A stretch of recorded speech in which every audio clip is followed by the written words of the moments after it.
네, 많은 분들이 이 영화를 보았을 건데 이 영화는 실화를 바탕으로 구성되었습니다.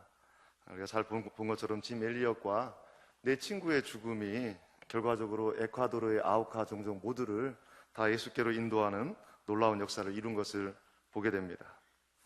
제가 사실 대학 시절에 1학년 때 가장 좋아하고 이렇게 사랑했던 형이 있었습니다. 선배님이 계셨는데 이 선배님은 남자인 제가 보아도 부러울 정도였습니다.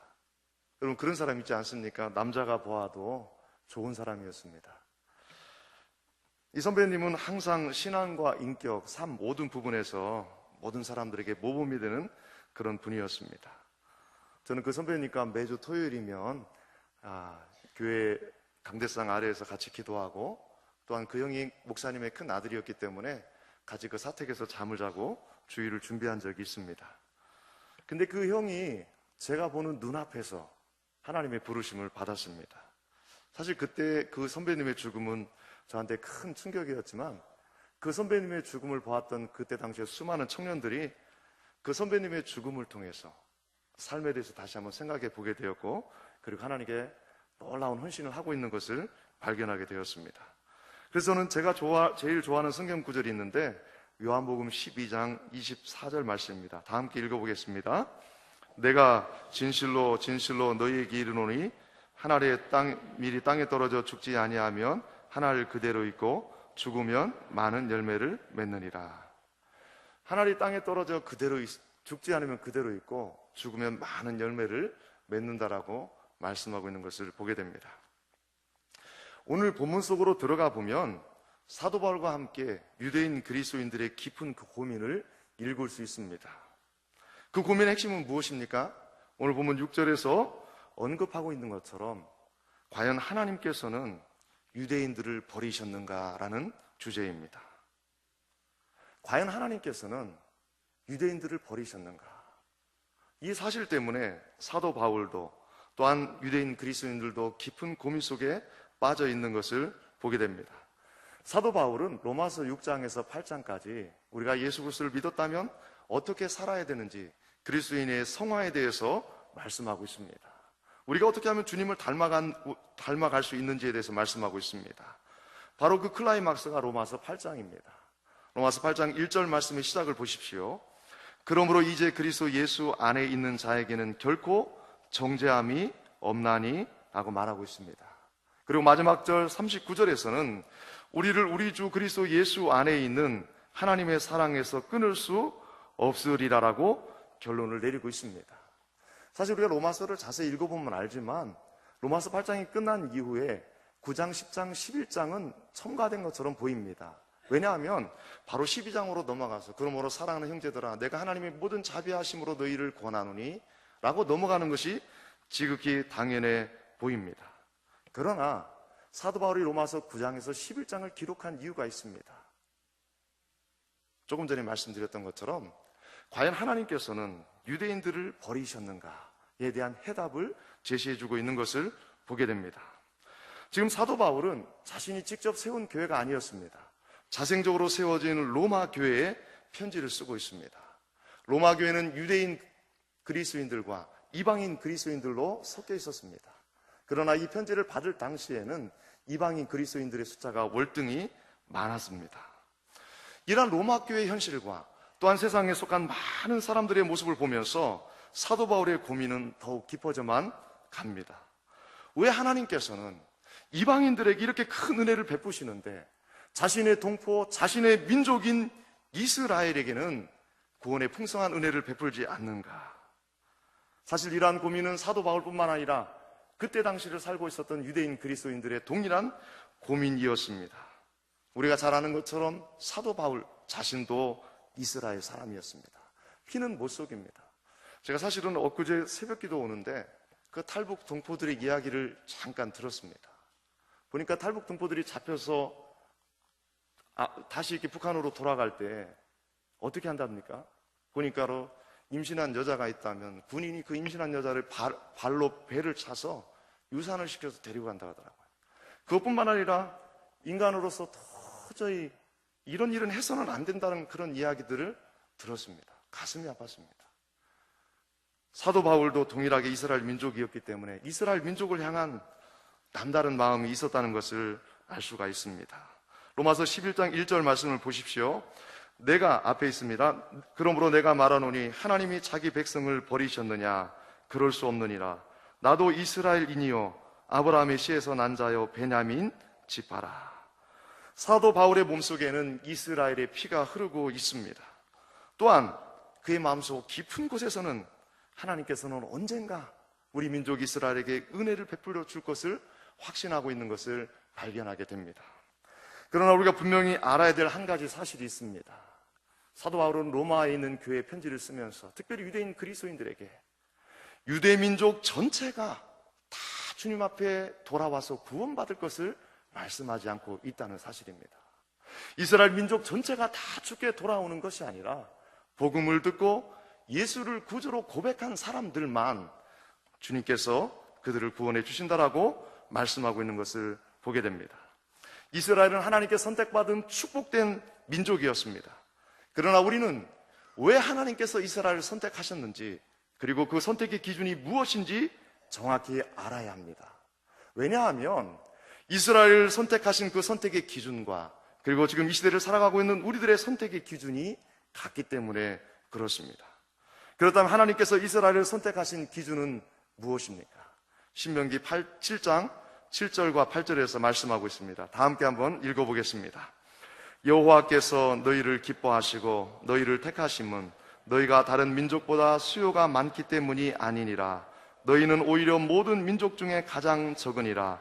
여호와께서 다만 너희를 사랑하심으로 말미암아 또는 너희의 조상들에게 하신 맹세를 지키려 하심으로 말미암아 자기의 권능의 손으로 너희를 인도하여 내시되 너희를 그 종되었던 집에서 애굽 왕 바로의 손에서 속량하셨나니. 하나님께서 이스라엘을 선택하신 기준은 하나였습니다. 바로 사랑입니다. 오직 그 사랑 하나 때문에 하나님께서는 이스라엘 백성들을 선택하셨다라고 말씀하고 있습니다. 이스라엘 백성들의 어떠함에 있지 아니하고 오직 하나님 편에서의 일방적인 사랑이 그들의 선택의 기준이었다라고 주님은 말씀하고 있습니다. 오늘 본문 뒤에 있는 로마서 9장 16절 말씀도 동일한 기준을 이야기합니다. 그런즉 원하는 자로 말미암음도 아니요 다른 박질하는 자로 말미암음도 아니요 오직 긍휼히 여기시는 하나님으로 말미암음이니라. 내가 구원받고 싶다고 아무리 소원해도 하나님이 우리를 선택해 주지 않는다면 우리는 구원받을 수가 없다라는 것입니다. 내가 구원받기 위해서 아무리 몸부림을 쳐봐도 하나님께서 우리를 사랑하셔서 선택해 주지 않는다면 우리는 하나님의 자녀가 될 수 없다라는 사실입니다. 오직 사랑 많으신 그분이 우리의 선택의 유일한 기준이라는 것을 말씀해 주고 있습니다. 오늘 본문 4절과 5절 말씀을 자세히 보십시오. 하나님께서 이스라엘 백성들을 얼마나 많이 사랑하셨는지 자세히 기록하고 있습니다. 첫 번째로 이스라엘 백성들은 하나님의 자녀가 되었다라고 말씀하고 있습니다. 여러분 생각해 보십시오. 세상에 얼마나 많은 민족들이 있습니까? 그 수많은 민족들 가운데서 하나님께서는 이스라엘 민족을 너는 내 아들이라고 주님이 말씀해 주고 있습니다. 친아들이 아닌데 양자를 삼으셨다라고 말씀하고 있습니다. 더 나아가서 이스라엘 백성들을 하나님과 함께 영광을 누렸다라고 말씀하고 있습니다. 여러분, 이스라엘 백성들이 누렸던 축복은 너무나도 대단한 것들이었습니다. 지금 이 시대를 살아가면서 하나님의 음성을 듣는 사람이 있습니까? 하나님의 음성을 듣기가 어렵습니다. 이미 계시는 종료되었습니다. 그러나 이스라엘 백성들은 삶 가운데서 너무나도 자주 주님께서 들려주시는 음성을 들으며 살았습니다. 그리고 하나님께서 베푸시는 기적과 역사를 직접 눈으로 보았습니다. 광야 40년 동안 불기둥 구름기둥으로 임재해 계신 하나님의 영광을 그들은 누렸습니다. 그리고 주님은 그들의 어떠함과 상관없이 일방적으로 약속을 맺으셨습니다. 여러분, 하나님께서 이스라엘 백성들의 40년의 광야 생활을 한마디로 어떻게 평가하였습니까? 너희들이 10번이나 나를 반역하였도다라고 말씀하고 있습니다. 10이라는 숫자는 완전 숫자입니다. 다른 말로 표현하면 이스라엘 백성들이 광야 40년의 세월 동안에 한 번도 주님의 말씀에 순종한 적이 없었다라고 주님은 결론을 맺고 있습니다. 그럼에도 불구하고 주님은 그들과 맺은 언약이 조건적인 언약이 아니라고 말씀하고 있습니다. 너희들이 잘못하면 심판하고 너희들을 멸하는 그런 언약이 아니라고 말씀하고 있습니다. 하나님께서 이스라엘 백성들과 맺었던 언약은 영원한 언약이었습니다. 무조건적인 언약이었습니다. 이스라엘 백성들이 아무리 타락한다 할지라도, 아무리 많은 죄를 범한다 할지라도 하나님께서는 동일한 모습으로, 동일한 사랑으로 그들을 품고 가시겠다라고 말씀하고 있습니다. 이스라엘 백성들은 하나님의 백성답게 살기를 원했지만 그들의 삶의 기준이 없었습니다. 그래서 하나님께서는 친절하게 시내산에서 그들이 하나님의 백성답게 살라고 그들의 삶의 모범인 율법까지 허락해 주셨습니다. 더 나아가서 하나님께서는 이스라엘 백성들과 항상 함께 있기를 원하셔서 예배라는 제도를 만드셨다라고 말씀하고 있습니다. 이스라엘 백성들은 성전에 나아가서 하나님을 예배하고 경배할 때마다 구름 가운데 임재 계신 하나님을 날마다 순간마다 경험하였다라고 말씀하고 있습니다. 더 나아가서 오늘 본문에 보면 이스라엘 백성들은 하나님께서 그들에게 믿음의 조상들을 허락해 주셨다라고 말씀하고 있습니다. 믿음의 조상인 아브라함, 그의 아들 이삭, 야곱, 그리고 야곱의 12아들 등 믿음의 조상들이 그들의 것이라고 주님은 말씀하고 있습니다. 마지막으로 예수 그리스도께서, 이스라엘 백성들을 구원하기 위해서 예수 그리스도께서 그들의 몸에서 태어나셨다라고 말씀하고 있습니다. 이 정도 사랑을 받았다면 얼마나 큰 사랑을 받은 것입니까? 너무나도 큰 사랑을 이스라엘 백성들은 받았습니다. 이스라엘 백성들은 하나님의 다함 없는 사랑, 한계 없는 사랑을 그들은 받았다는 것을 알 수가 있습니다. 이러한 사랑에 대해서 이사야 5장 4절 말씀이 잘 표현해 주고 있습니다. 이사야 5장 4절 말씀입니다. 내가 내 포도원을 위하여 행한 것 외에 무엇을 더할 것이 있으랴. 내가 내 포도원을 위하여 행한 것 외에 무엇을 더할 것이 있으랴. 포도원이 이스라엘 백성들을 상징하지 않습니까? 하나님께서 이스라엘 백성들에게 말씀하고 있습니다. 내가 너희들을 위해서 더 이상 해줄 것이 없을 정도로 내가 모든 것들을 완벽하게 해주었다라고 하나님은 고백하고 있습니다. 여기에 있는 우리들은 얼마나 큰 사랑을 받았습니까? 보지 못하고 믿는 자가 복되도다라고 주님이 말씀하셨는데 우리는 그리스도를 보지 못하지만 사랑합니다. 그리고 보지 못하였지만 예수 그리스도를 구주로 영접하였습니다. 그리고 하나님의 자녀라는 놀라운 신분을 얻게 되었습니다. 하나님은 오늘 이 시대를 살아가고 있는 우리들에게도 동일하게 말씀하고 있습니다. 내가 너희들에게 행한 것 외에 무엇을 더할 것이 있으랴. 하나님의 사랑이 너무나도 크다는 것을 주님은 말씀해주고 있습니다. 그러나 이렇게 큰 사랑을 받은 이스라엘은 그 사랑에 부응하는 삶을 살았습니까? 아닙니다. 도리어 그들은 이 하나님의 사랑과 은혜와 상관없는 자리로 나아갔습니다. 하나님과 등을 져버렸습니다. 그들을 구원하기 위해서 예수 그리스도를 보내주셨는데 예수 그리스도를 부정하고 예수 그리스도를 십자가에 못 박아 죽이는 죄를 범하게 되었습니다. 그리고 예수를 구주로 고백하는 그리스도인들을 심히 핍박하고 박해하였습니다. 사도 바울은 자신의 1차, 2차, 3차 전도 여행을 하면 할수록 그의 마음은 새까맣게 타들어가고 있었습니다. 왜냐하면 복음을 전할 때마다 이방인들은 그렇게 많은 사람들이 하나님께로 돌아오는데 자신의 동족 이스라엘 백성들은 거의 회심을 하지 않기 때문에 그랬습니다. 사도 바울은 자신이 이방인의 사도의 직분을 받은 것을 영광스럽게 생각하였습니다. 로마서 11장 13절 말씀입니다. 내가 이방인인 너희에게 말하노라. 내가 이방인의 사도인 만큼 내 직분을 영광스럽게 여기노니 라고 말합니다. 지금 사도 바울은 자신이 이방인의 사도로 직분을 받은 것이 너무나도 영광스럽다라고 고백합니다. 그러나 그 다음에 이어지는 말씀을 통해서 사도 바울이 자신의 조국 이스라엘 백성들을 얼마나 사랑했는지를 확인하게 됩니다. 로마서 11장 14절 말씀입니다. 이는 혹 내 권력을 아무쪼록 시기하게 하여 그들 중에서 얼마를 구원하려 함이라. 지금 사도 바울은 고백합니다. 자신이 지금 이방인들을 구원하기 위해서 이방인의 사도로 부름을 받았습니다. 그리고 이방인들을 구원하기 위해서 수많은 사람들을 건져내고 있습니다. 그러나 사도 바울은 수많은 이방인들을 건져내면서 그의 마음속 깊은 곳에서는 늘 자신의 동족 이스라엘이 자리 잡고 있었다는 것을 알 수가 있습니다.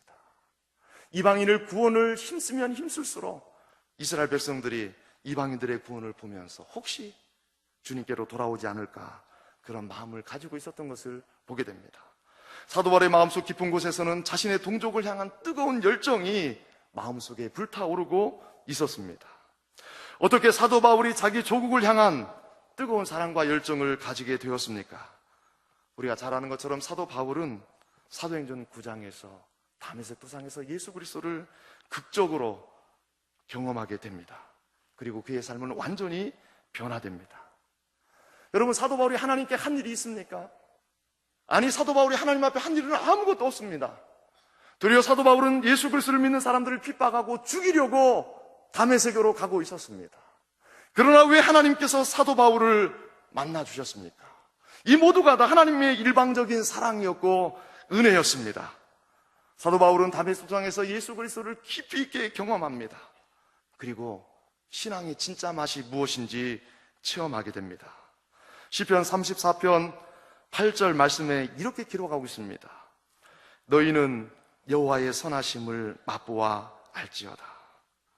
구약의 믿음의 사람이었던 다윗이 고백입니다.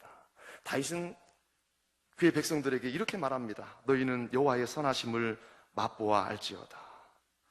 다윗은 하나님을 음식의 맛을 보는 것처럼 하나님을 맛보아 알 수 있다라고 고백하고 있습니다. 신앙생활은 마치 좋은 음식의 맛을 보는 것과 같다라고 말씀하고 있습니다. 여러분, 저도 어릴 때는 보면은 맨날 먹었던 음식이 우리 어머니께서 음식을 많이는 해주셨는데요. 들에 고추가 나면은 고추 날 때는 맨날 반찬이 고추였습니다. 배추 농사 지면은 맨날 배추였습니다. 좀 좋은 음식 좀 먹고 싶었는데 맨날 그런 음식만 주시더라고요. 근데 지금 생각하면 그게 웰빙 음식이었어요. 그래서 제가 건강한 것 같습니다.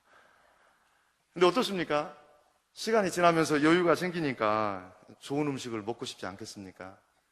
더 좋은 음식을 먹기 위해서 미식가들은 전국 어디나 시간을 따지지 않고 거리를 따지지 않고 돌아다니는 것을 보게 됩니다. 왜 그렇습니까? 맛을 보았기 때문에 그렇습니다. 여러분, 우리도 그렇지 않나요? 어디 가서 좋은 음식을 먹으면 이 음식을 사랑하는 가족들에게 소개하고 싶지 않습니까? 만약에 소개하고 싶지 않은 마음이 있다면 가족이 아니죠. 그러지 않습니까? 가족이기 때문에 좋은 데 가서 좋은 음식을 먹으면 다음에 꼭 와서 이 음식을 가족과 함께 먹어야지라고 생각을 하게 됩니다.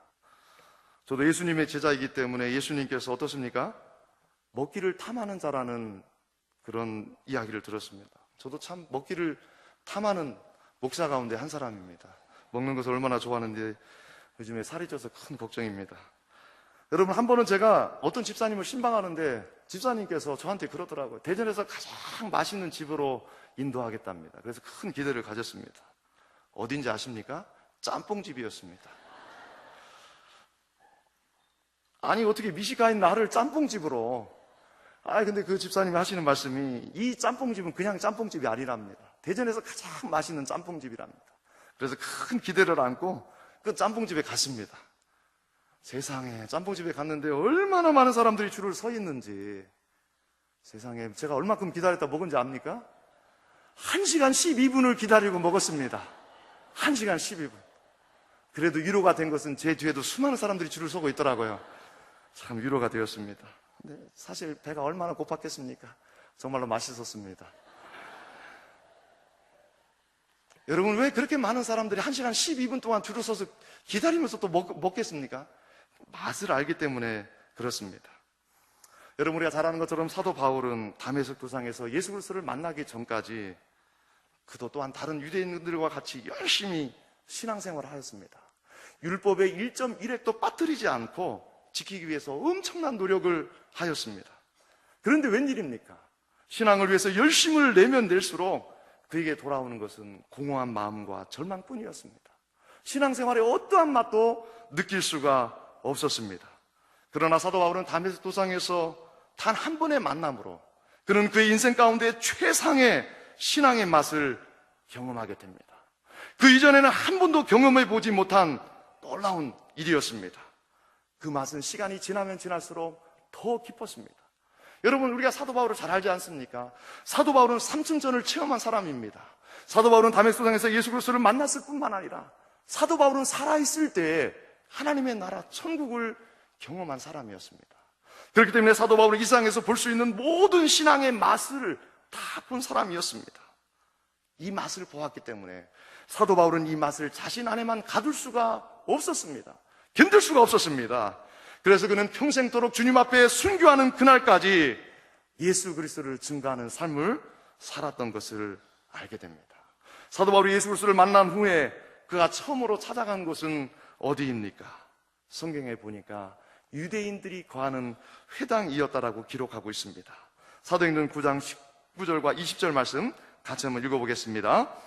음식을 먹음에 강건하여 지니라. 사울이 다메섹에 있는 제자들과 함께 며칠 있을새 즉시로 각 회당에서 예수가 하나님의 아들이심을 전파하니. 사도 바울은 그 빛난 영광 때문에 시력을 잃어버렸습니다. 그리고 사도 바울은 자신이 원해서 금식한 것이 아니라 어쩔 수 없는 환경 가운데서 3일 동안 금식하였습니다. 3일 금식한 이후에 그가 첫 번째로 한 일은 무엇이었습니까? 각 회당에 찾아가서 예수가 하나님의 아들이라고 전파하였습니다. 사도 바울은 이후에 계속되는 전도 여행을 통해서도 그는 항상 그 지역에 가서 가장 먼저 찾아간 곳이 회당이었습니다. 사도 바울이 전도할 때 가장 먼저 회당을 찾아갔다는 사실을 통해 사도 바울이 자기 동족을 얼마나 사랑했는지, 또한 자기 동족이 구원받기를 얼마나 고대했는지 우리는 잘 알 수가 있습니다. 여러분, 사실 사도 바울은 다메섹도상에서 예수 그리스도를 만나기 전까지 그의 삶의 전부가 무엇이었습니까? 회당이었습니다. 사도 바울은 늘 회당에 가서 하나님을 예배하고 하나님을 찬양하고 하나님의 말씀을 듣는 것이 그의 삶의 전부였습니다. 그러므로 사도 바울은 그 누구보다도 유대인들을 잘 이해하였습니다. 왜 유대인들이 예수 그리스도를 핍박하고 그리고 그리스도인들을 핍박하고 박해하는지 사도 바울은 잘 알고 있었습니다. 왜냐하면 사도 바울 자신이 예수 그리스도를 부인하고 예수 믿는 자들을 핍박하고 박해하였기 때문에 그렇습니다. 사도 바울이 다메섹도상에서 예수 그리스도를 만난 이후에 그의 시각이 바뀌었습니다. 그리고 자기의 동족을 볼 때마다 가장 불쌍한 민족이라는 생각이 들었습니다. 구원의 유일한 길인 예수 그리스도가 가장 가까이에 있음에도 불구하고 그 예수 그리스도를 믿지 못하는 자기 동족을 보면서 가슴 아파했습니다. 그래서 사도 바울은 자신에게 가장 익숙한 회당에 들어가서 그 안에 있는 유대인들에게 복음을 전하였습니다. 여러분, 여기 있는 우리들을 주님이 다 선교사로 파송하지 않습니다. 저는 그렇게 생각합니다. 바깥에 나가서 복음을 전하는 것도 참 중요하지만 가장 가까이 있는 사람들, 익숙한 사람들에게 복음을 전하는 것이 우리의 사명이라고 생각을 합니다. 하나님께서는 우리에게 갑자기 저를 들어서 아프리카로 보내면서 너는 아프리카로 가서 선교하라고 말씀하시는 분이 아닙니다. 주님 우리에게 동일하게 말씀합니다. 가장 익숙한 가족들, 친척들, 이웃들, 직장 동료들에게 주의 복음을 전하라고 말씀하고 있습니다. 그들에게 복음을 전하는 것이 우리의 최상의 사명이라고 말씀하고 있습니다. 여러분, 사도 바울은 회당의 원리를 잘 알고 있었습니다. 여러분, 회당은 언제 오픈합니까? 젊은이들이요 10명 이상이 모이면 회당을 오픈합니다. 그리고 회당장이 앞에 가서 성경 말씀을 하나 읽습니다. 구약의 성경을. 그럼 구약의 성경을 읽으면은 이 말씀을 해석할 사람이 나와서 해석을 하라고 말합니다. 그래서 사도 바울은 항상 회당에 들어가서 다른 사람이 그 성경을 해석하기 전에 먼저 뛰어가서 아마 그 말씀을 해석하면서 바로 여기에 기록된 이 말씀이 여러분들을 구원하기 위한 말씀인 것을 증거하였다는 것을 우리는 얼마든지 상상해 볼 수 있습니다. 사도 바울은 복음을 전하면 전할수록, 회당에서 예수 그리스도를 외치면 외칠수록 그의 내면서 깊은 곳에서는 더 깊은 절망과 고통을 경험하게 되는 것을 우리는 오늘 본문을 통해서 알게 됩니다. 오늘 본문 1절과 3절 말씀을 보십시오. 사도 바울이 사용하고 있는 단어를 보면 그의 심경이 어떤지를 우리는 알게 됩니다. 사도 바울은 먼저 자신에게 큰 근심이 있다라고 고백합니다. 또한 마음에 그치지 않는 고통이 있다라고 고백합니다. 슬픔과 고도로 가득 차 있다라고 말씀하고 있습니다. 이러한 고통과 슬픔을 자신 속에 있는 양심이 성령 안에서 증거한다라고 고백하고 있습니다. 여러분 이상하지 않습니까? 사도 바울은 늘 성도들에게 어떤 상황과 여건 가운데서도 늘 기뻐하고 감사하고 찬양하라고 가르쳤는데 사도 바울은 자신 속에 끊임없는 고통과 아픔이 있다라고 고백하고 있습니다. 왜 그렇습니까? 왜 사도 바울은 날마다 순간마다 고통의 자리에서 눈물을 흘리면서 주님 앞에 나아가고 있습니까? 그 대답을 오늘 본문 3절 말씀에서 우리에게 가르쳐주고 있습니다. 다 함께 한번 읽어보겠습니다. 나의 형제 곧 골육의 친척을 위하여 내 자신이 저주를 받아 그리스도에게서 끊어질 자라도 원하는 바로라. 여러분, 저는 사실 조금 전에 보았던 그 영상을 보면서 많은 생각을 하게 되었습니다. 여러분, 갑자기 짐 엘리엇이 된 것이 아니라는 것을 저는 알았습니다. 짐 엘리엇 부모님이 정말로 신실한 부모님이셨습니다.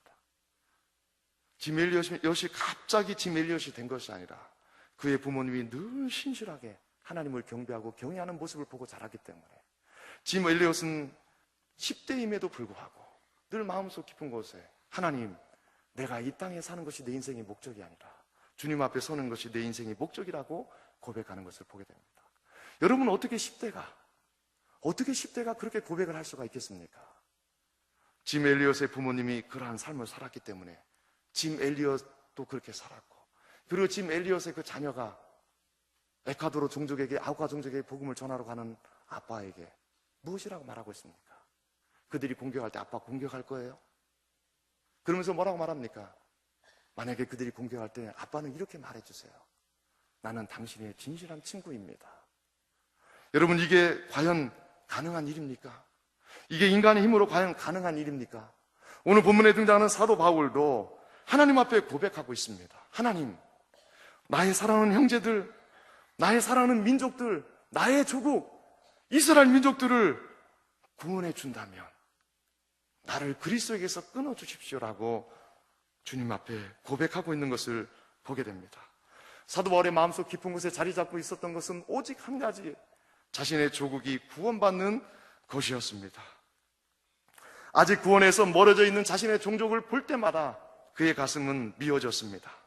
사도 바울은 하루라도, 한 시간이라도, 아니 분초라도 자신의 동족의 영혼의 구원을 위해서 잊어본 적이 없었다라고 고백하고 있습니다. 자신의 동족을 얼마나 사랑했던지, 자신이 그리스도에게서 끊어질지라도, 저주를 받는다 할지라도 주님, 내 민족을, 내 동족을 구원하여 주십시오라고 하나님 앞에 고백하고 있습니다.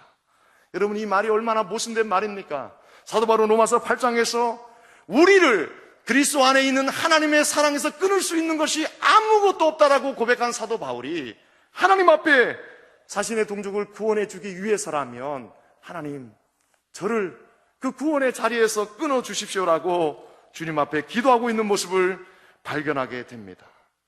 하나님의 사랑에서 끊을 수 없다고 고백한 그 말을 뒤집는 것처럼 보입니다. 사도 바울의 논리가 모순처럼 보입니다. 여러분, 여기에서 사용된 저주라는 단어가 그 수많은 헬라어 단어 가운데서 가장 강력한 저주를 의미하고 있습니다. 엄청난 저주를 말하고 있습니다. 혹독한 형벌을 말하고 있습니다. 영원한 지옥의 형벌을 의미하고 있습니다. 하나님, 내 민족이 구원을 받는다면 내 자신이 영원한 지옥의 형벌에 떨어진다 할지라도 그것을 제가 감내하겠습니다라고 고백하는 사도 바울의 모습을 발견하게 됩니다. 여러분, 여기에서 우리는 무엇을 바라보게 됩니까? 정말로 사도 바울이 이렇게 기도했다고 해서 하나님께서 사도 바울을 지옥에 떨어뜨리십니까? 지금 사도 바울이 이렇게 고백하는 이유는 무슨 말입니까? 자신이 지옥에 떨어져도 좋다라는 그런 마음은 그 자신이 지옥에 떨어진다는 말이 아니라 주님, 내가 지옥에 떨어질지라도 내 동족을 구원하여 주옵소서라는 간절함을 담고 있는 것을 발견하게 됩니다. 저는 여기에서 큰 도전을 받습니다. 우리가 영혼을 구원하기 위해서 주님 앞에 늘 기도합니다. 그리고 하나님 앞에 찬양으로 고백합니다. 내 생명 주님께 드리리. 주님이 원하신다면 내 생명을 드리겠습니다. 얼마나 많은 기도를 하였고 고백을 하였습니까? 그러나 주님 우리들에게 말씀합니다. 너의 생명을 받기 전에 너의 옆에 있는 잃어버린 영혼을 위해서 목숨을 먼저 내놓으라고 말씀하고 있습니다. 우리는 이 땅을 살아가면서 영혼을 구원하기 위해서 내 생명을 취하실지라도 하나님 저 영혼을 구원하여 주옵소서 기도해야 합니다. 우리가 주님 앞에 섰을 때 남는 것이 무엇이겠습니까?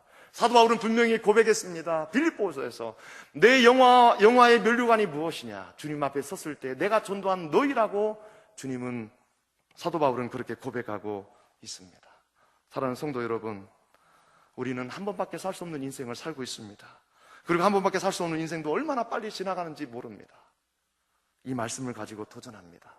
사랑하는 성도 여러분, 오늘부터 우리가 기도합시다. 주님, 내가 이 땅을 살아가는 동안 삶의 길이가 내 인생의 목적이 되지 않게 하여 주시고, 내 주변에는 잃어버린 가족과 친척과 이웃과 직장 동료를 구원하기 위해서라면 사도 바울처럼 주님 내 생명을 취하실지라도 주님 저 영혼을 구원하여 주옵소서. 그렇게 기도하며 나가는 우리 모두가 되기를 간절히 소원합니다. 사실 사도 바울은 자신의 동족의 구원을 위해서는 자신의 모든 것을 포기할 준비가 되어 있다는 고백입니다. 그리고 사도 바울은 자신의 고백처럼 그렇게 살았습니다. 사도 바울은 평생 복음을 전하면서 한 번도 편한 날이 없었습니다. 매일 죽음의 위기를 경험하였습니다. 너무나도 고통스러운 시절을 보냈습니다. 그가 밤이 맞도록 일을 하였지만 그를 반겨주는 가족도 없었습니다. 그리고 사도 바울은 로마 감옥에서 재판을 받을 때 무엇이라고 고백하고 있습니까? 내가 재판을 받을 때 나의 곁에 서서 나를 위로해주는 사람이 아무도 없었다라고 고백하고 있습니다. 사도 바울은 여전히 나그네였습니다. 사도 바울 곁에는 아무도 없었습니다. 남아있는 것은 오직 자신뿐밖에 없었습니다. 그럼에도 불구하고 사도 바울은 고백합니다. 그러나 사람들은 다 나를 떠났을지라도, 그러나 주께서 내 곁에 서서 나에게 힘이 되어주셨다라고 고백하는 것을 보게 됩니다. 우리가 복음을 위해서, 주님 나라와 영광을 위해서 우리의 생명을 내어놓을 때, 우리의 모든 것들을 다 내려놓을 때, 그때 주님이 우리의 전부가 되신다는 사실입니다. 사도 바울은 예수 그리스도를 만난 후 자신의 전부는 사라지고 예수가 그의 전부인 삶을 살았습니다. 그래서 그는 갈라디아서 2장 20절에 이렇게 고백합니다. 우리가 잘 아는 말씀인데 다시 한번 읽겠습니다. 내가 그리스도와 함께 십자가에 못 박혔나니 그런즉 이제는 내가 사는 것이 아니요 오직 내 안에 그리스도께서 사시는 것이라. 이제 내가 육체 가운데 사는 것은 나를 사랑하사 나를 위하여 자기 자신을 버리신 하나님의 아들을 믿는 믿음 안에서 사는 것이라. 사도 바울은 다메섹 도상에서 예수 그리스도를 만난 이후에 그의 심장은 예수 그리스도의 심장으로 이식받았습니다. 그의 안에서 뛰고 있는 심장은 더 이상 자신의 것이 아니라 예수 그리스도였습니다. 그리고 그의 삶의 주인은 그 자신이 아니라 예수 그리스도였습니다. 말씀을 맺겠습니다. 부끄러운 고백이지만 저 자신도 그 형의 죽음 앞에서 인생이 변하고 대학 시절을 조금이나마 사도 바울 같은 심정으로 살았던 적이 있습니다. 그 형의 죽음은 저한테 큰 충격이었습니다. 그렇게 장래가 촉망되고 그렇게 큰 일을 해야 될 그 형을 주님이 데려가셨을 때 얼마나 큰 충격을 받았는지 모릅니다. 그러나 그 사건이 있은 다음에 저는 내 평생을 복음을 위해서 살겠다고 각오와 결단을 가졌습니다. 대학 시절에 저의 별명은 빈맨이었습니다. 빈맨. 왜 빈맨인지 압니까? 새벽 5시에 꼭두 새벽에 도서관에 자리 잡아놓고 밤 11시 그 가방을 가져올 때까지 한 번도 그 도서관에 자리를 앉지 않았기 때문에 제 별명이 빈맨이었습니다. 공부 안 했다고 생각하지 마시고요. 새벽부터 밤까지 강의 시간을 빼놓고는 강의실 앞에서, 그리고 캠퍼스에서, 그리고 특별히 남자 기숙사 1층에서 5층까지 호시를 다 적어놓으면서, 이름을 적어놓으면서 하루도 빠지지 않고 새벽 5시부터 밤 11시까지 매일마다 복음을 전하는 것이 저의 삶이었습니다. 눈에 띄는 한 사람 한 사람이 그냥 한 사람이 아니었습니다. 내가 만약 오늘 복음을 전하지 않으면, 오늘 밤 만약 이 세상을 떠난다면 저의 영혼이 어떻게 될까? 그런 많은 그런 생각들이 있었습니다. 천하보다 귀한 영혼들을 보면서 복음을 전하지 않고는 견딜 수가 없었습니다. 그러나 지금 제 모습을 보면은 오늘 본문의 사도 바울과 같은 그러한 마음들이 점점점 사라져가고 있는 모습을 발견하게 됩니다. 그래서 사실은 오늘 본문의 메시지는 먼저 저를 향한 메시지입니다. 이 말씀을 읽으면서 주님, 다시금 사도 바울 같은 심장으로 회복시켜달라고 기도하고 있습니다. 새생명주를 며칠 앞두고 있습니다. 사랑하는 성도 여러분, 우리 모두가 인생을 살아가면서 한 번쯤은 사도 바울처럼 주님, 내 생명을 취한다 할지라도 내 사랑하는 가족, 이웃, 친척, 직장 동료들을 구원하여 주옵소서 기도하는 우리 모두가 되기를 간절히 소원합니다.